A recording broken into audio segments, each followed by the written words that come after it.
تیرا دل کرتا کہ تو رات کو جب ڈیوٹی سے، میں کہا کرتا ہوں کہ یار کو تو ہم فون کرتے ہیں، یار آج روٹی نہ کھانا، آج میں آؤں گا مغرب کے بعد اور چلیں گے اکٹھے کھانا کھانے، یار کو تو فون کیا، کاش تو بوڑھے باپ کو بھی فون کرتا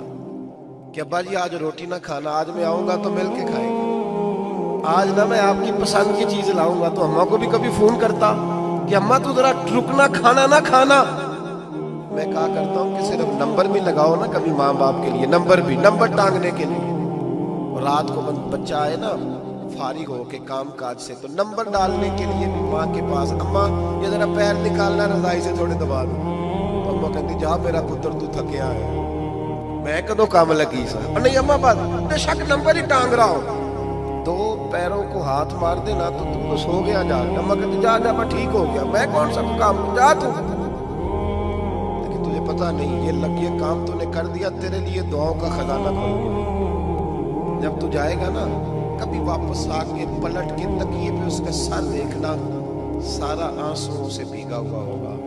سارا تکیہ بھیگا ہوگا، اور اماں دعا کر رہی ہوگی یا اللہ ایسی اولاد سب کو عطا فرما، اور پھر سویرے جتنی عورتیں آئیں گی نا گھر میں، اماں سب کو کہے گی میرا بیٹا بڑا نیک ہے، تھکا ہوا آتا ہے پھر بھی مجھے دبا کے سوتا ہے،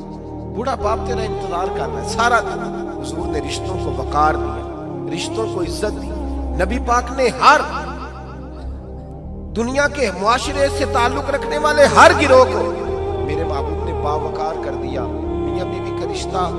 لوگوں نے سمجھا تھا شاید یہ ایسا رشتہ ہے کہ بیوی پیروں کی جوتی ہوتی ہے، لیکن میرے رسول پاک نے اس رشتے کو وہ مقام دیا، وہ مقام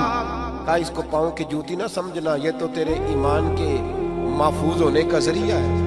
اور میں جس نے نکاح کر لیا اس کا ایمان محفوظ ہو گیا، تیری بیوی یہ تیرے ایمان کے کتنی بڑی بات، کتنی بڑی۔ حضرت علامہ یوسف نبہانی نے حدیث لکھی ہے جواہر البحار میں،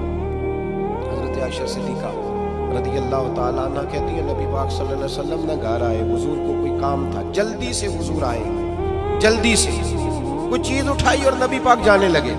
جلدی سے حضور آئے، کوئی چیز اٹھا کے نہ تو حضور جانے لگے۔ جناب عائشہ صدیقہ کہتی ہیں آج نا حضور کا موڈ مبارک بڑا اچھا تھا،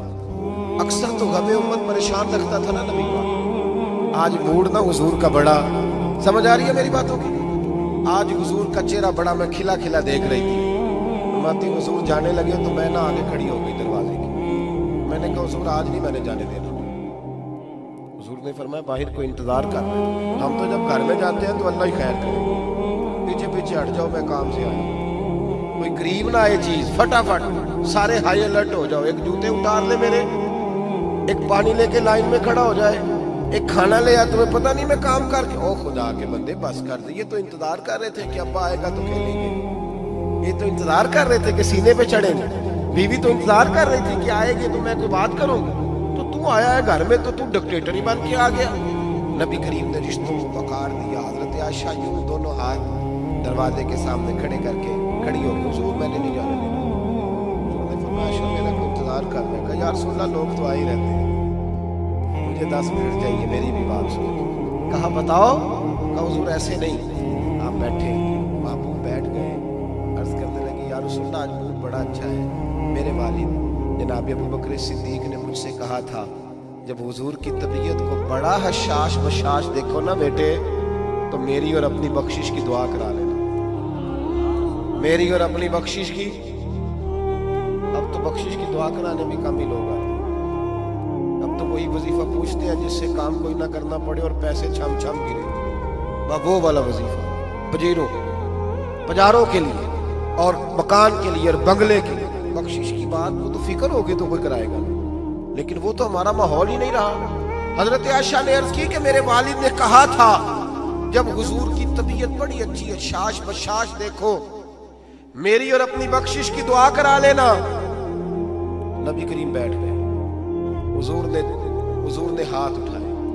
نبی پاک نے دعا مانگنی شروع کر دی، کہا یا اللہ عائشہ اور ابو بکر کو عزت والی زندگی عطا فرما، یا اللہ ان کا حساب قیامت میں آسان فرما، اور پھر کہا اے اللہ انہیں بغیر حساب ہی جنت عطا فرما۔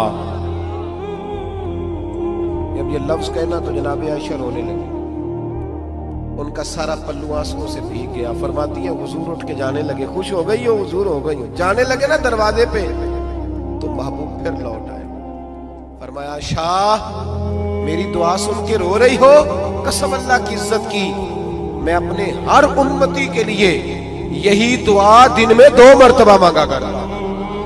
ہر ایک کے لیے یہ دعا. حضور عزت دے دے، رشتوں کو وقار